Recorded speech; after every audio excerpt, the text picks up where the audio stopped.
Anyway, so nakonek ako sa church no 2014 no, that was 11 years ago. And then during that time yung work ko isa kong tagapaghugas ng pinggan sa isang hotel dito. Pero sinabi ko sa ex-girlfriend ko nga assistant chef ako, baka hindi niya ako pakaslan. So yun yung sinabi ko. Then that time yung sahod ko that time is 6,000 monthly, that because I remember the minimum wage of Butuan is 258 per day. Ngayon after 10 years ang laki-laki na 358 per day. So ang budgeting ko that time, you know what? 6,000 yung monthly ko, tapos may utang akong motor 3,000. So 6,000 minus 3,000, no? 3,000 na lang. So magawa ng tax, i-deduct ba yung motor? Hindi. So hindi ko diniduct yun. So based sa computation ko, 6,000 yung sahod ko, motor 3,000, then everyday ministry, mga gasolina 1,000. So kaya fasting ako that time. Pero yung tithes ko, hindi ko ni-neglect yun, no? 600 pa din, no? Yung tithes ko. And then nag-resign ako kasi palagi akong pinag-uuti. Sino ba namang hindi makapag-uti sa dami ng hugasin, di ba? So and then, kasi yung ministry ko, hindi ko na kasi naka-uti palagi. Then, sabi ko kay Paspas, nag-resign ako sa pagka-assistant chef / dishwasher. So, ano nang gagawin ko ngayon? So, eto, may farm ako, ito yung sahod mo. Magkano sahod mo ngayon? Siguro pa 6,500. Okay, I'll pay you 7,500 per month. Then, 20% ng profit ng mga tupa, mga sa farm, no? Baboy at saka 20% share. So, mas malaki siya, pero hindi yun nag-work yung aming, kasi hindi ko sila pinatay lahat, pero namatay talaga sila lahat, no?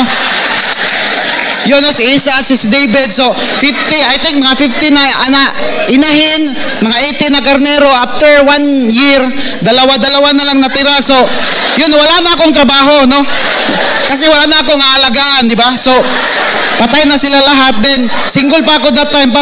Sabi ni Pasini, mag-ano ka na, magpakasal. So, sinong pakakasalan ko, Pas, na wala akong gusto dito sa New Gen? Nasa Davao that time. So yun yung sinishare ni Jubel kahapon ata. And then tapos 7,000 lang yung income ko. Paano ko bubuhayin yung asawa ko? Baka mamatay to kung 7,000, di ba? Tapos wala pang trabaho, baka masunod to sa baboy. Anyway, that time, you know what? Next picture. Nakasal kami. Hallelujah. Si Dingdong at saka si Marian kinasal ng Butuan. Kasi ang power ng tithes is provision. No? That time, then si Jubel, bagong dating lang, wala pang trabaho, kahit magna cum laude yan sa pag-graduate niya, hindi siya makapasok ng trabaho, kaya ako lang bumuhay sa kanya. Napaka-blessed talaga. Hallelujah. So, pero hindi na bubuhay yun, 7,000 muntikan lang kaming mano doon. At the same time, kinumpute namin yung gasto namin sa kasal ni Dingdong Marian ng 100,000. Grabe yung provision. And then, during that time, wala nang mga karnero, wala nang mga baboy. So, ano nang gagawin ko ngayon? So, nagtinda lang ako ng ice candy. So, ice candy, di ba? And may notebook ako dyan, hindi ko yan makalimutan. The following slide po. Yung may sinare ko, kung makita nyo, net income, 68 pesos. Grabe, ang laki-laki. So, tapos, tithes, bakit 14 pesos yung tithes? Kasi nga, that time, nag-speak si Lord sa akin, 20% yung tithes. So, 68, 10%, 6.8, di ba? I-round off na lang natin, 7. So, 20%, that is 14 pesos. Ministry, business, lahat niya, except sa tithes, ang ministry business, hindi yan na fulfill. Pero yung tithes ko na 20%, na fulfill yan kasi may word ako. In Genesis chapter 47, verse 24, then when you harvest it, 1/5 of your crop will belong to Permona. Yan yung revelation ko, 1/5, 1 divided 5 is 20%. So yan yung revelation ko, kaya 20%. Tama yung math ko kasi mathematician ako. So 20% yung tithes ko. Grabe.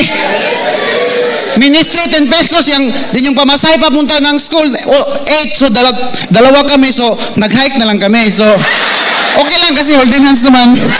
Okay, and then, the next, you know what? May date yan, August 18, 2017. You know what? 2018 kami naka-online na the following year. Pero imagine nyo, may anak kami, 1 year old. may asawa, palagi kaming, imagine 68 lang yung napoprovide ko, pesos, di ba? So wala siya, mga nails, mga ribbon, para ka ng aswang, okay lang yan, basta buhay. So walang ganyan. Then, that time, na-connect na siya sa ila Pastor Nonon, pas, hindi ko na talaga kaya buhayin yung asawa ko. Kayo nang bumuhay sa kanya. Na-connect siya sa church, nagtrabaho, 10,000, palaging late. So, minus pa. Then, primary kaming dalawa, may mga mentoring, encounter, then 10,000 lang. That time siya nang bumuhay sa akin kasi 68 lang yung ano. Pero you know what? 2018, naka-online kami, 2019 then 2020, I got a client, isang client na, sabi ko, Lord, pag i-bless mo tong client na to, same pa din sa ganitong client, 20% yung ibigay ko na tithes. The following slide. Ito yung GC namin ni Pastor Nonon, Pastor Atini, showdown yung name namin. 163,000 tithes. Hallelujah. Isang client lang yan. After 4 years. Kasi ang 1 month ko dyan, na-share ko sa profit kasi binibigyan ako ng capital. Then profit sharing. Yung share ko dyan is 800,000. So, the 20% is 160. From 14 pesos, 163,000 na tithes. Then yung Goshen, yan yung parang church project or offering. Kasi dati, 2021, ano pa yan, wala pa kaming, hindi pa na, parang 2022 yun na-implement yung church project natin is 10%. 2021, wala pa, depende pa sa aming faith. Pero yung Goshen is 100,000 na church project. Total of 260 with screenshot. Oligaryo, Pastor Nonon yan. So, sa kanya ko binigay. So, then yung reply niya, hindi ko yan makalimutan. More anointing, multiplication, fruitfulness upon your life. You know what? Ngayon nakakatawa yan, pero dati hindi yan nakakatawa. Yung 68 pesos, no? Nakakaiyak, nakakamatay. So, goal namin, that time, ito yung tithes namin, pero goal namin ngayon, Lord, hindi kami nag-goal ng income, goal namin ni Jubil Tithes, Lord, 6 digits tithes weekly. Yan yung goal namin. Hindi kami nag-goal sa income, sa tithes kami. So yun yung namin, 600. Hindi pa namin na-hit, pero yan, paparating na kami dyan. So, 2020, yun yung, the following slide po, yun, dati si Maria nating doon, nagmotor-motor lang, wala pang helmet. Maraming ticket sa LTO kasi walang helmet. Di ba?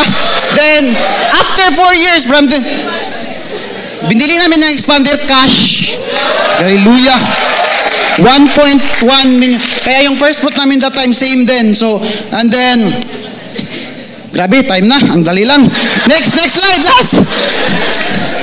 During that, yung protection po, that time, buntis si Jubel, hindi ko yun makalimutan. 8 months sa aming eldest, pinakauna naming anak, nagmotor kami, naka-scarf yacht, then, sindundo namin yung disciples na, di ba, kapag husband ka, ikaw din tagahatid ng mga, yung asawa mo sa mga ministry niya, palagi ka nagiging driver. So, hatid ko siya sa isang kunin namin yung disciple, naka-scarf siya. You know what? Yung scarf niya, nakain ng, kasi yung hindi pa may yung motor ko, Rusi pa na sikanhan, nakain ng kadena yung scarf. Oo, nalaglag siya. Hindi siya hindi siya makapagsalita kasi na na siya, then naka-helmet. Meron kaming helmet, so nalaglag siya, 8 months yung tiyan na. Pero walang nangyari sa akin, sa kanya meron din sa gitna. Kasi hindi kami siguro hindi siya nag-tights that time. Pero anyway, joke lang. So, siya yung nalaglag. Joke lang yun. Sunday yun, protect kami ni Lord, no? Walang nangyari sa eldest namin. Maganda pa rin. Tingnan yung asawa ko, hallelujah, ang ganda-ganda. So, ang anak namin, walang nangyari. Pumunta kami sa provincial, then dressing lang, okay na yan. So, yun yung makeup niya dati, dressing. So, and then, next, yung office namin, ito yung office namin. Nabibless ako sa mga testimony kasi yung start ng home office nila, ang ganda sa amin, no? Ang sagwa, no? That was before, no, yung sa app. And then ito yung ngayon na, hallelujah, glory to God. Then, yung table namin, malita, lalagyan ng PLDT, malita kasi wala kaming table. Tapos nagdi-testimony man, grabe ang start nila, ang galing-galing na. Kami yan yung, that was our, dyan lang yan sa Princess. Buhay pang may-ari ng nito, bahay. So, ito yung kagabi, pinicturan ko yung kagabi kasi bago lang kami dito nakalipat, no. Ila Pastor Nonon yan na office, kami ang nagre-rent, no. Kaya palagi may favor, hallelujah. Thank you, Lord.